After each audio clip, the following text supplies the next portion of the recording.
오늘 여러분과 함께 읽은 우리 본문의 말씀을 가지고 새로운 말씀 시리즈를 함께 나누고자 합니다. I am 말씀 시리즈로 나는 생명의 떡이다 라고 하는 주제로 함께 본문을 나누도록 하겠습니다.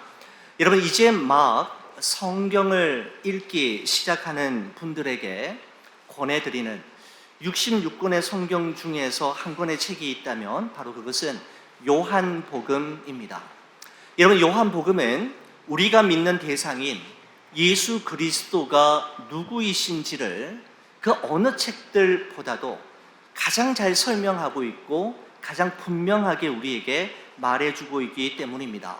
예수님께서는 요한복음에서 다른 사람의 입을 통해서가 아니라 예수님께서 직접 나는 누구이다 라고 하는 형식으로 자신을 소개하고 있는 것이죠. 나는 누구이다. 헬라어로는 에고 에이미라고 이야기하는데 영어로 표현한다면 I am 이라고 말씀드릴 수 있습니다. 예수님께서는 예수님 자신을 스스로 소개하시면서 7가지 명제로 자기를 증언하셨는데 우리는 그것을 예수님의 7가지 자기 증언이라고 이야기합니다. 다음과 같은 문장이죠. 나는 생명의 떡이다. 나는 세상의 빛이다. 나는 양의 문이다. 나는 선한 목자다. 나는 부활이요 생명이다. 나는 길이요 진리요 생명이다. 나는 참 포도나무이다 라고 하는 문장들입니다.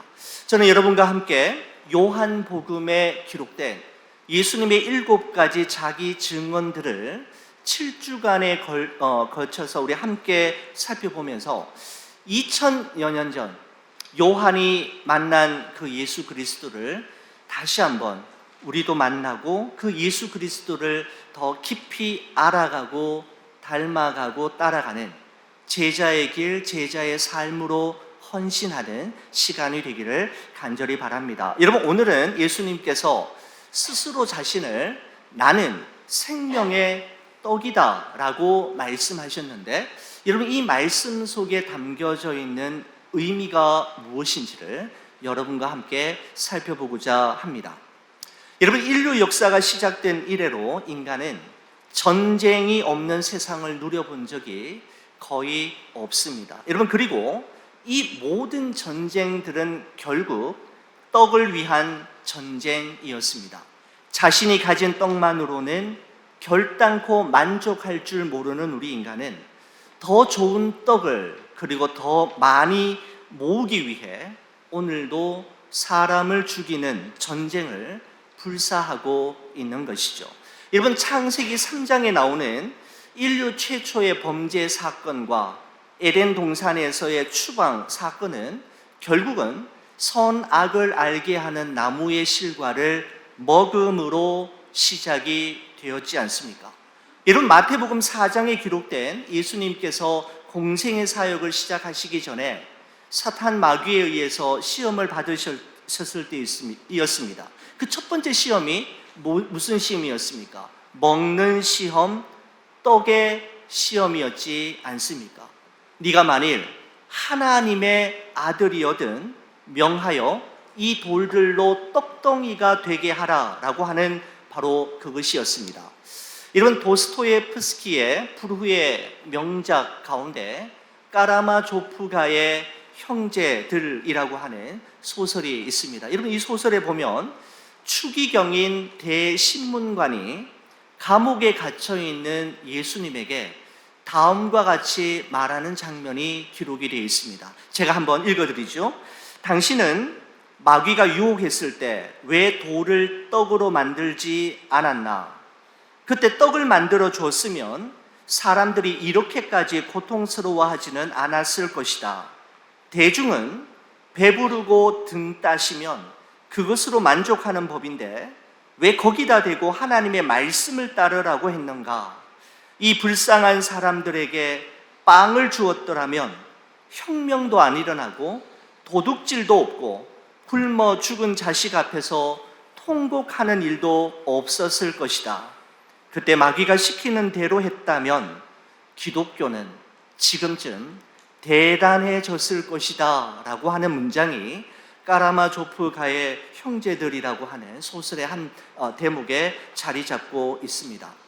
빵 때문에 서로 죽이고 전쟁하며 빵 때문에 슬퍼하고 고통하는 자들이 이 세상에 너무너무 많은데, 이 모든 책임은 돌을 떡으로 만들지 않은 바로 너 예수에게 있음을 바로 이 신문간이 이야기하고 있는 것이죠.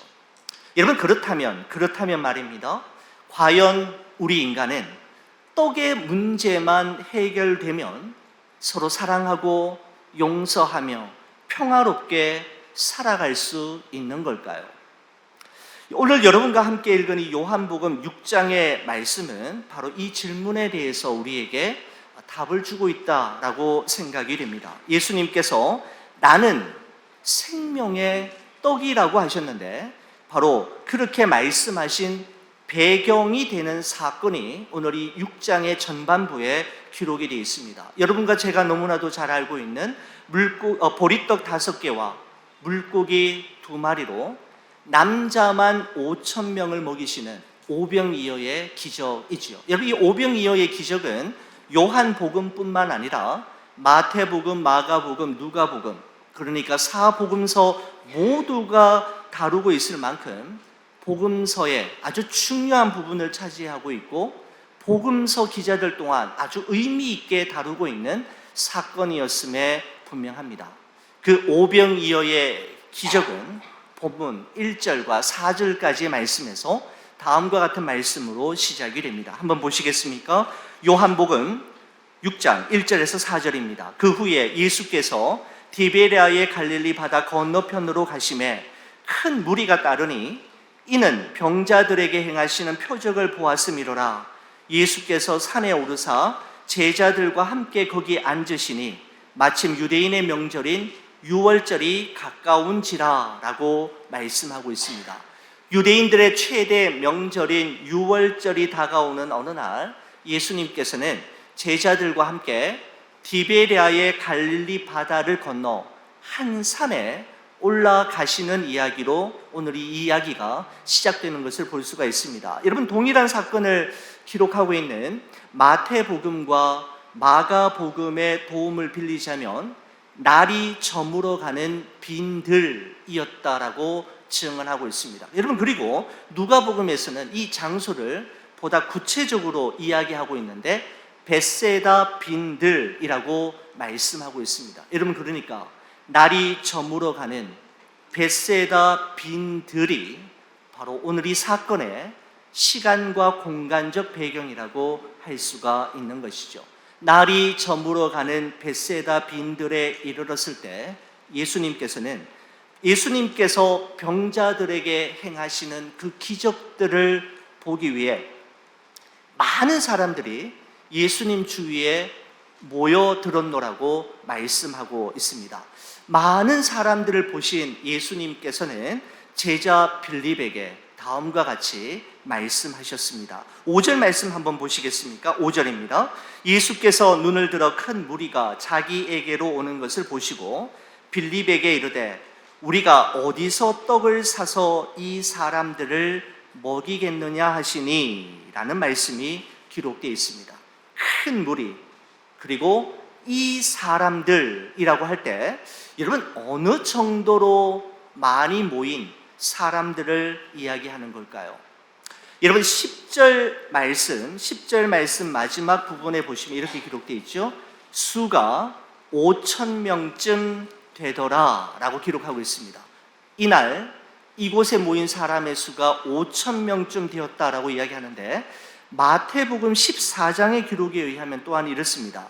여자와 어린이 외에 5,000명이나 되었더라 라고 하는 것을 감안해 볼 때 그날 그곳에는 상당히 많은 사람들, 좋게 10,000명 이상의 사람들이 예수님 주위에 문전성시를 이루고 있었음을 우리가 이 말씀을 통해서 확인해 볼 수가 있습니다. 여러분, 이처럼 목자 없는 양과 같이 방황하며 병들고 굶주린 이 많은 무리를 보신 예수님께서는 빌립에게 물으셨던 것이죠. 우리가 어디서 떡을 사서 이 사람들을 먹이겠느냐라고 말씀하셨습니다. 여러분, 그런데 예수님께서 이렇게 물으신 이유가 있었다라고 오늘 본문 6절이 말씀하고 있는데, 여러분 6절 말씀 한번 보시겠습니까? 이렇게 말씀하심은, 다시 말씀드리면 이렇게 물으심은 친히 어떻게 하실지를 아시고 빌립을 시험하고자 하심이니라 라고 말씀하고 있습니다. 여러분, 다시 말씀드리면 예수님께서 날이 저무는 벳세다 빈들에 모인 이 많은 사람들을 도대체 어떻게 먹여야 할지 몰라서 빌립의 생각과 빌립의 의견을 물으신 것이 아니라, 이렇게 물으시고 이렇게 질문하신 데에는 빌립의 믿음을 시험해 보시기 위해서였다라고 요한이 말해주고 있는 것이죠. 여러분, 예수님께서 빌립에게 어디서? 라고 물으셨을 때 예수님께서 빌립으로부터 기대하신 대답은 아마 예수님에게서 라는 대답이었을 것입니다. 어디서 떡을 사서 이 많은 사람들을 먹이겠느냐?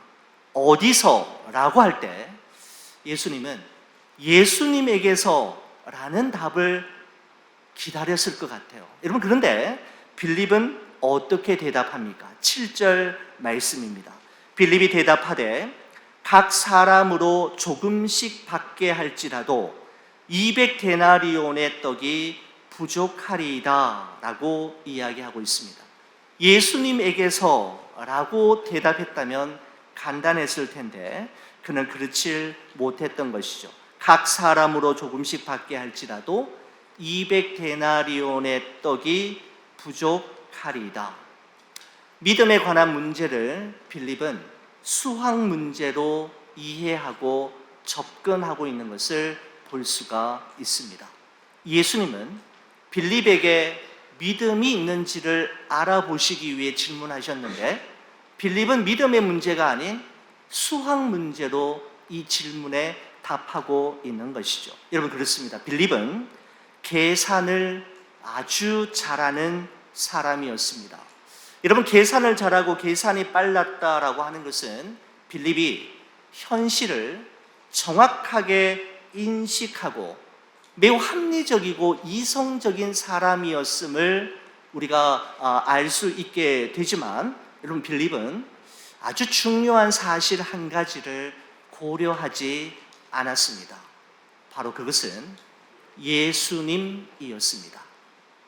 예수님을 배제한 채 이 질문에 대해 대답하려 했고, 예수님을 생략한 채 이 문제를 해결하려고 했던 것이죠. 여러분, 요한복음 2장에 기록된 가나 혼인집 잔치에서 있었던 물이 변하여 포도주가 되었던 그 사건을 여러분과 저는 기억하고 있습니다. 여러분, 가나 혼인 잔치집이 다시 기쁨과 환희의 장이 되었던 것은 그곳에 더 좋은 포도주가 더 많이 있었기 때문이 아니라 그곳에 예수님이 계셨기 때문이듯이, 날이 저물어가는 벳세다 빈들이 기적의 현장이 될 수 있었던 것은 그곳에 풍성한 떡과 물고기가 있었기 때문이 아니라 그 전에 예수님이 그곳에 계셨기 때문입니다.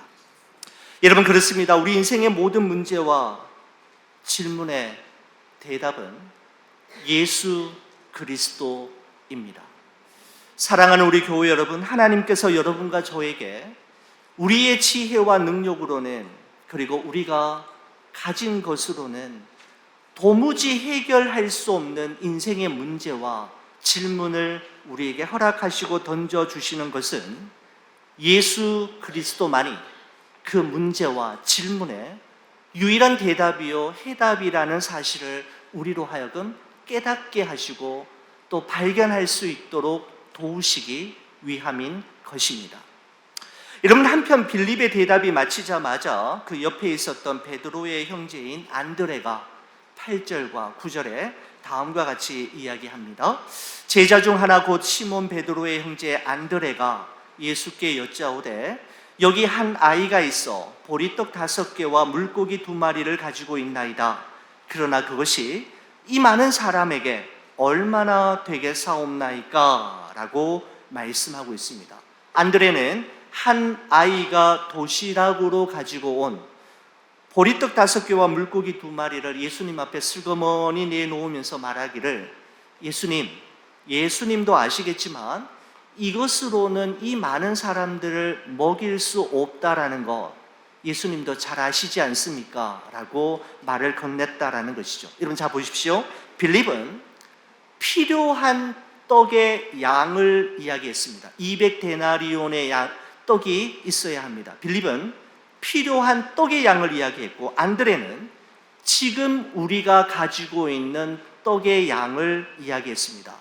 보리떡 5개와 물고기 2마리. 우리에게 필요한 떡의 양, 그리고 지금 우리가 가지고 있는 떡의 양을 이야기한 것은 예수님께서 이 많은 사람들을 먹이시려고 하는 시도가 얼마나 무모하고 얼마나 비현실적인 것인지를, 아니 그렇게 해서는 절대로 안 된다라고 하는 것을 말해주기 위함이었던 것이죠. 여러분, 그렇습니다. 우리는 내가 할 수 없고 내게 불가능한 일이면 예수님도 하실 수 없고 예수님도 어쩔 수 없을 거라고 생각하지만, 여러분, 오늘 이 오병이어의 기적은 지금 내가 가지고 있는 정말 보잘것없고 작고 부족해 보이는 그것을 주님의 손에 올려드릴 때 주님께서 어떠한 일을 행하실 것인지를 우리의 두 눈으로 생생하게 목도하도록 인도하고 있습니다. 여러분, 그렇습니다. 정말 우리에게 부족한 것은 떡과 물고기가 아니라 우리의 믿음이지 않습니까? 우리는 언제나 떡과 물고기가 부족함을 핑계대며 우리 하려는 일들을 주저하며 망설이지만, 그거 이전에 우리에게 정말 부족한 것은 우리의 믿음입니다. 예수님을 배제하고 예수님을 생략한 채 어떤 일을 진행하려고 할 때 우리는 언제나 난관에 부딪히게 되는 것이죠. 여러분, 11절과 13절의 말씀은 우리에게 있는 그 작고 보잘것없는 것을 그분의 손에 올려드렸을 때 어떠한 일이 일어나게 되었는지를 말씀하고 있습니다. 한번 보시겠습니까? 예수께서 떡을 가져 축사하신 후에 앉아있는 자들에게 나눠주시고 물고기도 그렇게 그들의 원대로 주시니라. 그들이 배부른 후에 예수께서 제자들에게 이르시되 남은 조각을 거두고 버리는 것이 없게 하라 하시므로 이에 거두니 보리떡 5개로 먹고 남은 조각이 12바구니에 찼더라 라고 말씀하고 있습니다. 여러분, 거기 표현 중에 그들의 원대로 주시니라, 그들이 배부른 후에, 그리고 먹고 남은 조각이 12바구니에 찼더라 라고 하는 이 표현들은 예수님께서 그날 그곳에 있는 그들에게 주신 떡과 물고기가 얼마나 풍성했는지를 우리에게 말씀하고 있습니다. 후히되어 누르고 흔들어 넘치도록 배불리 먹이셨을 뿐만 아니라 남은 조각이 12바구니에 남을 정도로 엄청난 일을, 기적을 행하셨던 것을 볼 수가 있는 것이죠. 여러분, 그러면서 14절은 이 사건의 마지막을 이렇게 이야기하고 있습니다. 그 사람들이 예수께서 행하신 표적을 보고 말하되 이는 참으로 세상에 오실 그 선지자라 하더라 라고 말씀하고 있습니다. 자, 여러분, 여기서 보시면 우리가 주의해서 보실 표현이 하나가 나옵니다. 요한복음의 저자인 사도 요한은 오늘 이 오병이어의 사건을 예수님께서 행하신 표적이라고 하는 표현을 사용하고 있는 것을 보게 됩니다. 표적. 자, 우리가 자주 사용하고 있는 그런 단어는 아니지 않습니까? 여러분, 이 표적이라고 하는 단어가 헬라어로 세메이온이라고 하는 단어를 사용하는데, 헬라어의 세메이온이라고 하는 이 단어를 영어로 두 개의 단어로 번역할 수 있습니다. 여러분, 이 세메이온을 영어로 번역하면 첫 번째는 미라클이라고 할 수가 있죠. 기적 자체를 이야기하는 것이고 그 놀라운 사건 자체를 의미하는 것입니다.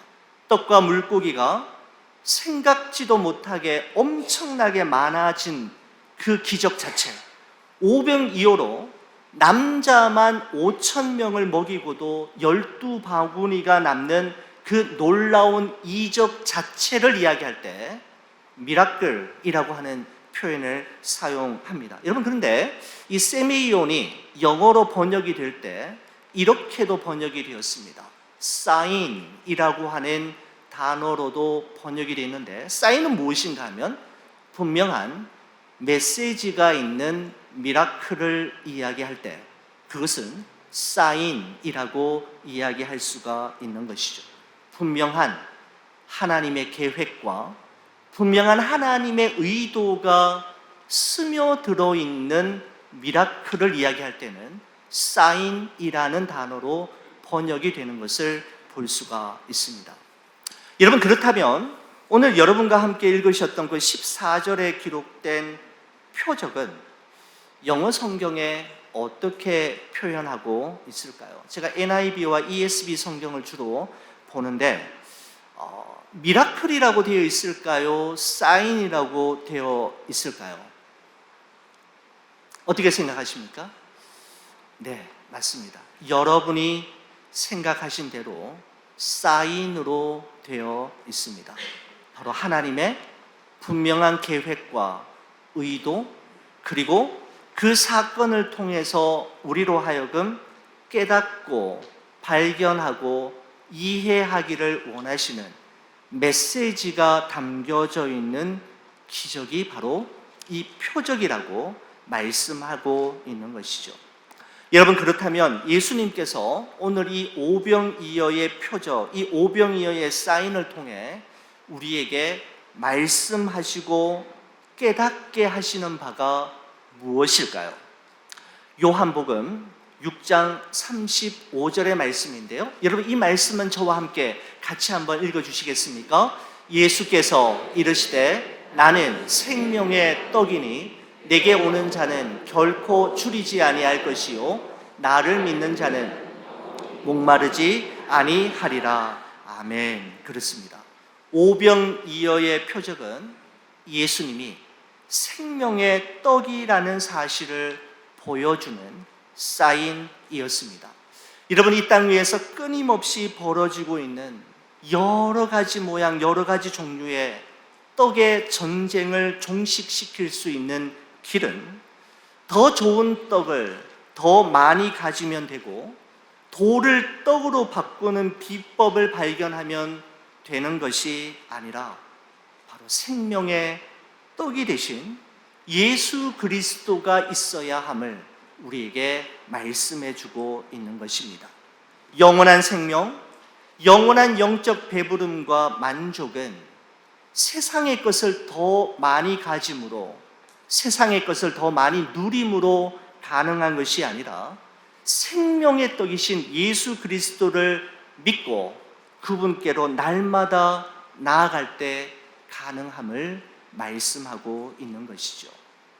여러분, 누가복음 15장에 보면 여러분 탕자 이야기가 나오지 않습니까? 여러분, 탕자는 자기가 원하는 모든 것을 얻기 위해 아버지의 집을 떠나 멀리 떠나갔지만 탕자가 원했던 모든 것은 아버지 집에 있었고 아버지 집에 돌아와서야 비로소 얻을 수 있게 되었습니다. 그죠?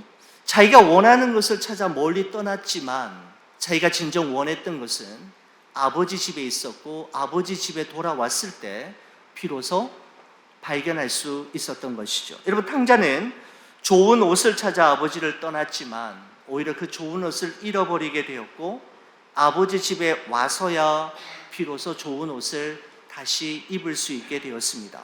탕자는 신발을 얻기 위해 아버지를 떠났지만 결국 맨발이 되었고 아버지 집에서 비로소 그 신발을 얻게 됩니다.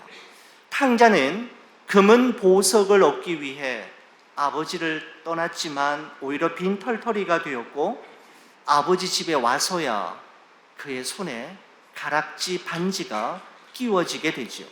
탕자는 배불리 먹기 위해 아버지의 품을 떠났지만 오히려 굶주리게 되었고 아버지 집으로 돌아왔을 때 풍성히 먹으며 진정한 배부름을 경험할 수 있었습니다. 여러분, 그렇습니다.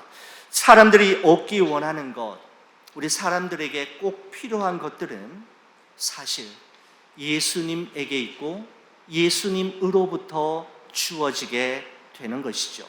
예수님은 나는 생명의 떡이니 내게 오는 자는 결코 줄이지 아니할 터이요 나를 믿는 자는 영원히 목마르지 아니하리라. 생명의 떡이신 예수 그리스도께로 나오며 그를 믿는 자를 우리 예수님께서 결단코 실망시키지 않으실 것이며 그에게 있어야 할 모든 것을 채워주시며 진정한 영적 배부름을 경험케 하실 것이다 라고 말씀하고 있는 것입니다. 내게로 오라. 다른 데가 아닌 내게 오는 자, 그리고 다른 이가 아닌 나를 믿는 자에게 주시는 진정한 영적 배부름과 만족과 기쁨과 환희를 여러분과 저도 경험하며 살아가기를 주의 이름으로 간절히 축원을 드립니다. 오병이어의 기적만 보는 것이 아니라 오병이어의 기적 속에 담겨져 있는 하나님께서 우리에게 보여주시려고 하는 그 소중한 메시지를 우리 가슴에 담고 살아가기를 간절히 축원합니다. 기도하시겠습니다. 사랑의 주 하나님 아버지, 감사합니다. 우리 성도들과 함께 우리 앞으로 7주간에 걸쳐서 I am, 에고 에이미, 나는 누구이다 라고 말씀하신 그 예수 그리스도를 알아가는 시간을 가질 터인데, 하나님 그 시간을 통하여 다시 한번 주님과의 소원했던 관계가 회복되게 하시고 다시 믿음의 주여 또 온전케 하시는 이신 예수님 바라보며 그 생명의 말씀을 붙잡고 살아가는 우리 모두가 되게 하여 주옵소서. 오병이어의 기적만 바라보는 것이 아니라, 오병이어의 기적만을 구하는 것이 아니라 그 오병이어의 기적을 통해 우리에게 보이시고 말씀하시고자 하시는 예수님을 정확하게 바라볼 수 있도록 은총을 베풀어 주옵소서. 영원히 줄이지 않고 목마르지 않는 영원한 생명, 영원한 배부름과 만족을 경험하며 살아가는 우리 좋은 비전 모든 성도들 되게 하여 주옵소서. 주님께 감사드리며 예수 그리스도의 이름으로 기도 올리옵나이다. 아멘.